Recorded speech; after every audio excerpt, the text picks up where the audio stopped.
Hong Kong höfn viðskipta, þekkt fyrir umfangsmikla starfsemi á sviði fjármála. Oft sagt að hún sé nokkurs konar brennidepill Asíu eða tengibrú Evrópu og annarra heimsálfa við meginland Kína og Asíu. Þess vegna segjum við að Hong Kong sé stökkpallur tækifæra inn í Kína og Asíu. Þessi stökkpallur hentar þeim sem þangað leita eftir tækifærum, telja að vörunar henti markaðnum eða vilja ná samstarfi við birgja vegna íhluta í framleiðslu eða framleiðslu á vörum eða vegna viðskipta með einkaleyfi. Grundvallarspurningin þegar leitað langt hvort ferðin gæti orðið til fjár eða eru nærliggjandi markaðir, öruggari og hentugri. Það von okkar að þetta stutta myndband aðstoði ykkur við að hugsa fyrstu skrefin við markaðssetningu á vöru inn á þennan stóra markað, eða við að ná tengslum við birgja eða framleiðslu aðila sem þið eru að leita að fyrir ykkar rekstur. Hong Kong Trade Development Council, sem við nefnum hér viðskiptaráð Hong Kong, stærsti þjónustaðili viðskipta í Hong Kong. Viðskiptaráði drifkrafturinn í að tengja saman ólík fyrirtæki úr ólíku greinum við fyrirtæki frá Hong Kong, meginlandi Kína eða öðrum mörkum Asíu. Styrkur Hong Kong sem miðstöðvar viðskipta felst ekki síst í því að hafa sterk tengsl við Kína og aðra asíska markaði og á sama tíma að þekkja vel þarfir og kröfur vestræna markaði. Viðskiptaráði með þétt riðlað þjónustunet með 44 skrifstofur víðsvegar heim og 13 skrifstofur á meginlandi Kína, ásamt neti samstarfsaðila heim allan. Stærsti hluti þjónustunnar fyrirtækjum gjaldfrjáls. Leiðir viðskiptaráðsins margvíslegar til að þjóna fyrirtækjum. Gott að byrja á að skoða heimasíðu ráðsins til að fá yfirlit yfir starfsemina. Vinstra megin hægt að leita að þjónustaðilum, svo sem á sviði vörustjórnar, laga og reglugerða. Aðstoð á sviði markaðsmála, gæða og eftirlits. Þar fyrir neðan hægt að leita að birgjum fyrir hina ólíkustu vörutegundir. Í miðhluta síðunnar yfirlit yfir helstu viðskiptaviðburði ráðsins, sýningar, ráðstefnur eða vinnustofur. Þar við hliðina þjónustugluggi fyrir kaupendur og seljendur. Hér að ræða mjög öfluga leitarmöguleika til að koma vörum á framfæri en einnig til að leita að birgjum. Þarna einnig hægt að skoða myndband með upplýsingum og viðtöl við þá aðila sem notið hafa þjónustunnar og segja frá sínum rekstri. Áhersla viðskiptaráðsins að byggja upp tengslanet, kaupenda og seljenda með sýningum og stafrænni leit á netinu. Ráði heldur einnig úti öflugri upplýsingaveitu markaði hvort heldur í Kína eða fyrir aðra markaði í Asíu. Ráði veitir upplýsingar helstu einkenni asískra markaða, lög og reglugerðir og fleiri atriði sem nauðsynlegt að hafa í huga í viðskiptum við framangreinda markaði. Verulegur hluti þessara upplýsinga hægt að fá á stafrænan hátt. Viðskiptaráði starfrækir einnig miðstöð lítilla og meðalstóra fyrirtækja þar sem hægt að fá persónulega þjónustu og aðgang á ógrynni á skýrslu. Eins og fram hefur komið ráðið sérstaklega þekkt fyrir að starfrækja vörusýningar fyrir hina ýmsu atvinnugreinar. Margar hverjar þær stærst í Asíu og nokkrar þeirra stærst í heiminum.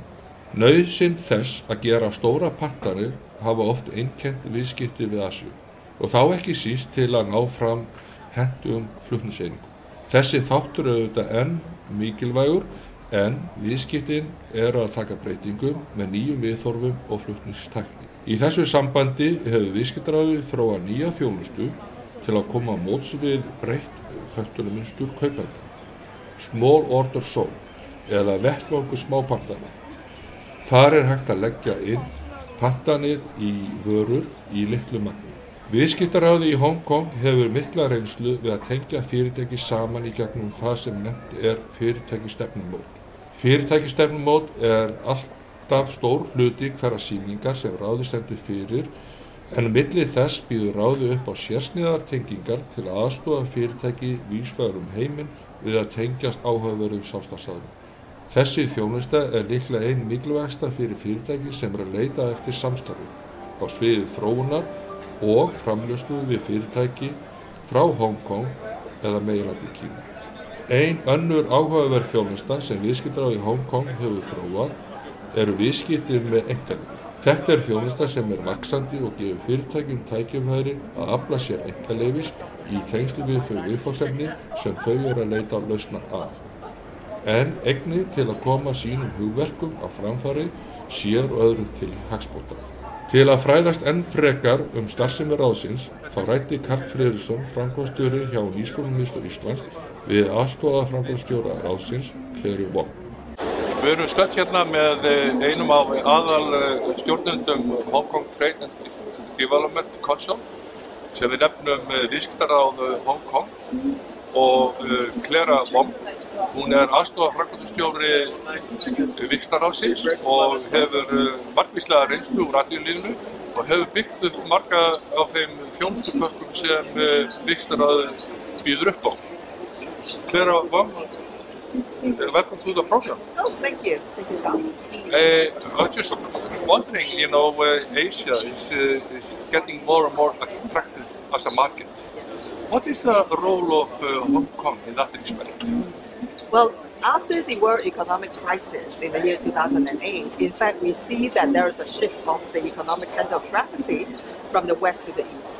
And Asia presents so much opportunities for businessmen around the world. And Hong Kong, being at the doorstep of the Chinese mainland, as well as in the heart of Asia, Hong Kong will be a great springboard or stepping stone. If any companies in Europe, in Americas would like to do business with Asia, Hong Kong would be the starting place. Okay, so Hong Kong is a springboard to other markets in Asia? Correct. All right, okay. Correct. And you have information on various markets in Asia as well? Yes, sure.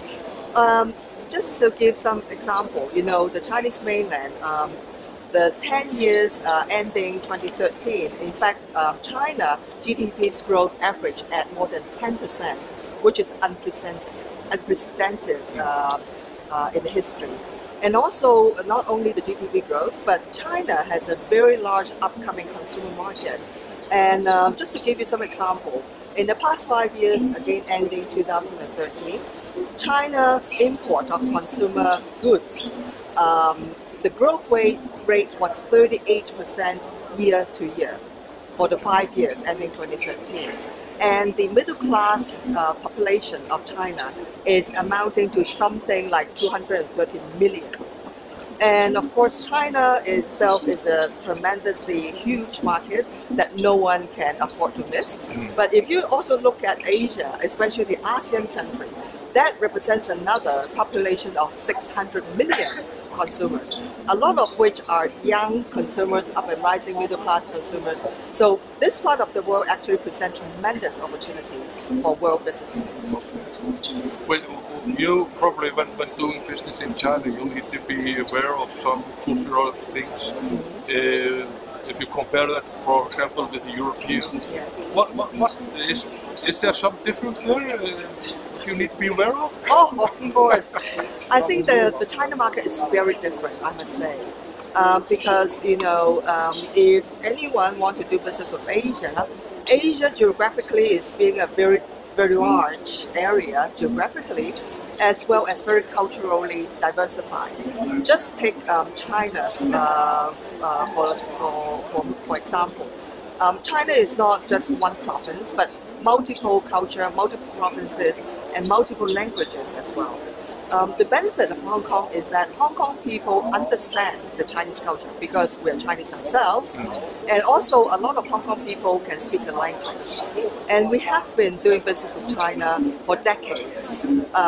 When China opened up in the 80s, actually, a lot of Hong Kong people have started to do business with China. So we have tremendous experience in the Chinese culture, in the language, in how to do business, as well as Hong Kong, by tradition, also understand the Western market, because we have been doing business with the Western world, again, for I don't know how long, for many, many years.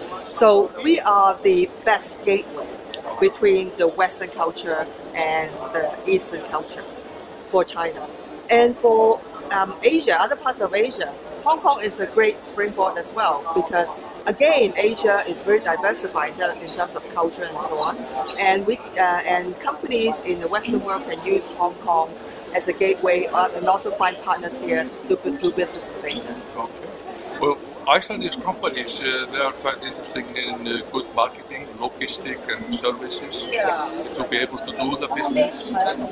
Are you able to provide companies from so far in their infrastructure to get the product from this market to theirs? Oh, yes. Viewers? Actually, you have mentioned some of the greatest advantages of Hong Kong.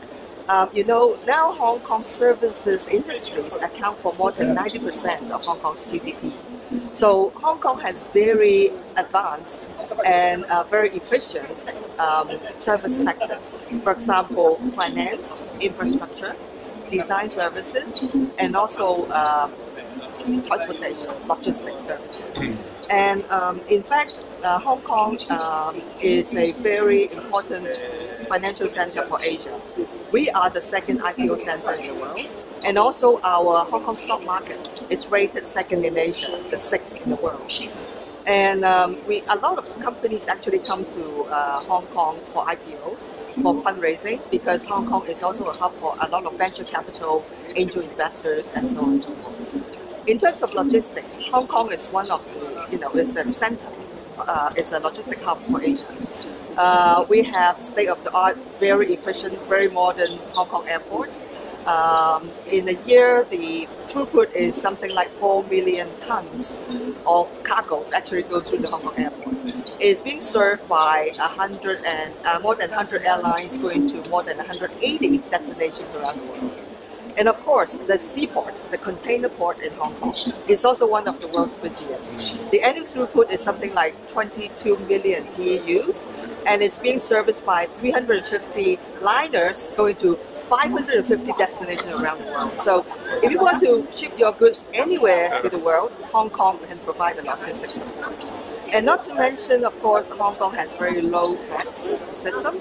So a lot of the Western companies actually choose Hong Kong as a destination for the regional head office to start their business in Asia, because our corporate tax is as low as 16.5%. And our salary tax is just 15%, so it's very, very attractive. And also Hong Kong is a cosmopolitan city.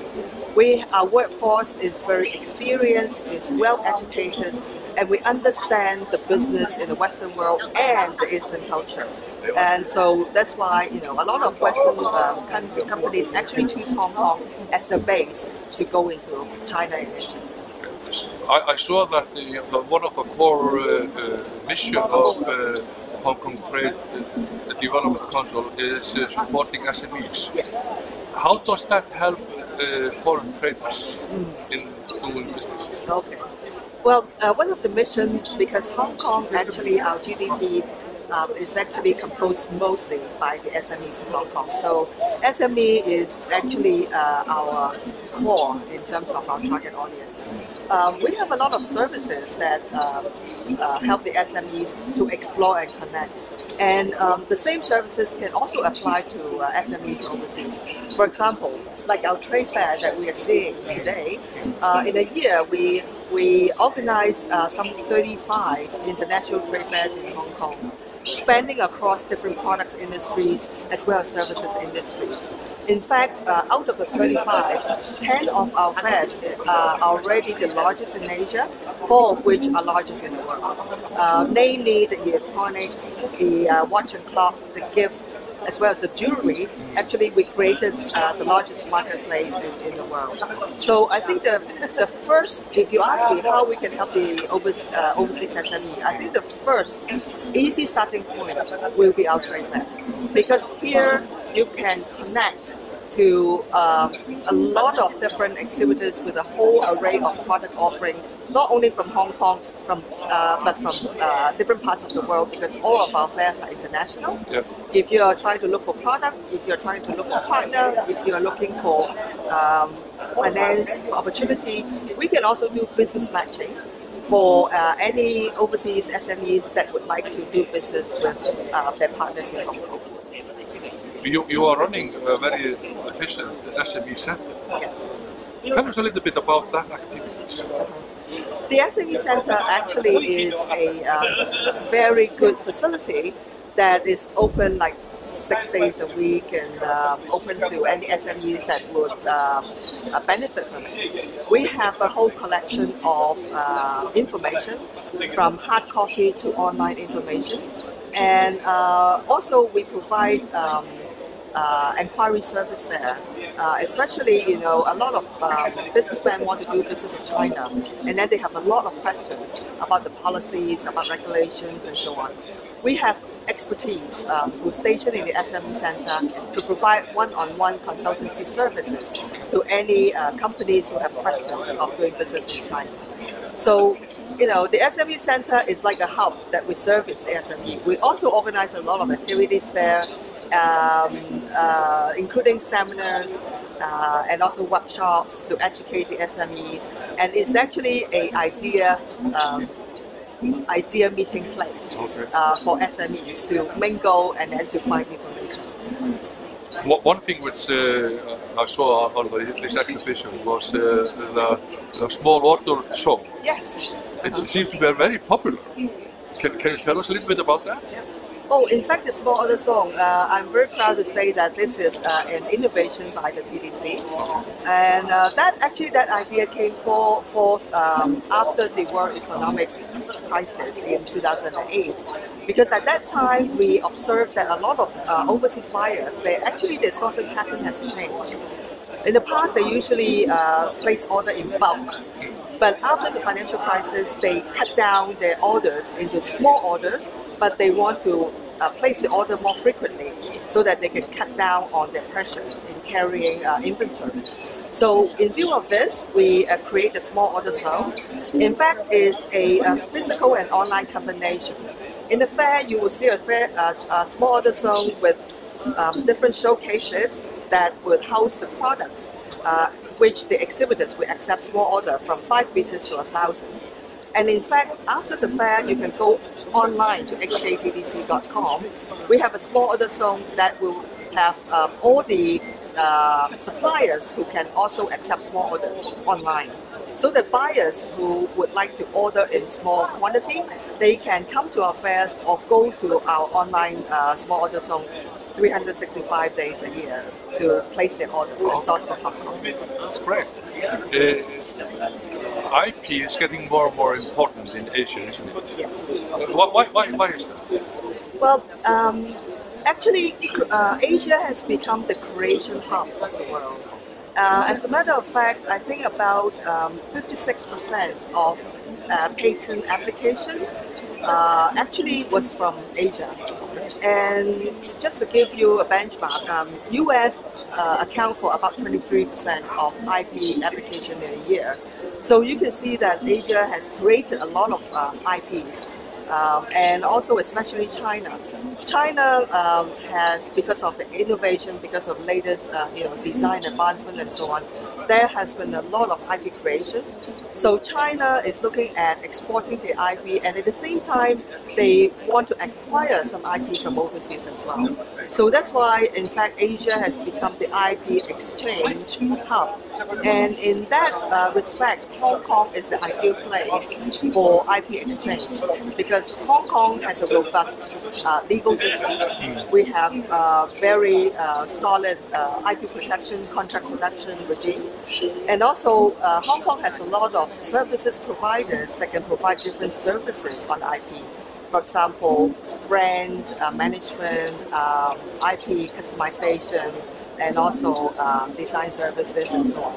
So Hong Kong would be an ideal place if anyone want to trade IP into Asia or want to acquire some of the newly created IPs from Asia back to their home country. So we sometimes talk about IP portal. Yes. What is IP portal? In fact, the Hong Kong Trade Development Council has several initiatives to promote Hong Kong as an Asia IP trading hub.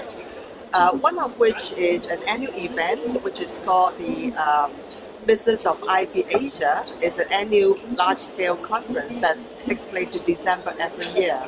The edition we have in the year 2014 actually welcomed more than 2,000 IP professionals from around the world, as well as more than 80 speakers to talk about the latest about IP, the trends, trading, services, and so on and so forth. So it's called BIP Asia, that happens in December every year. The other initiative we have is a website which we call the Asia IP Exchange portal. And that is a free online resources that has listed more than 25,000 tradable IP listings. And we already have registered more than 10,000 users who are searching for suitable IPs or looking for putting IPs online for other people to search. So those are the two initiatives that we use to promote Hong Kong as an IP trading hub. Do you have any recommendation for Icelandic SMEs company which you would like to think of Asia as a market? Well, I think Asia is definitely the way to go. And Asia is not an easy market to crack. And some people even think that Asia market is quite intimidating. But Hong Kong is here to help. So if any Iceland companies would like to come to Asia, come to Hong Kong first as the first step to Asia. Thank you very much. Thank you. Thank you. Thanks so much, Karl.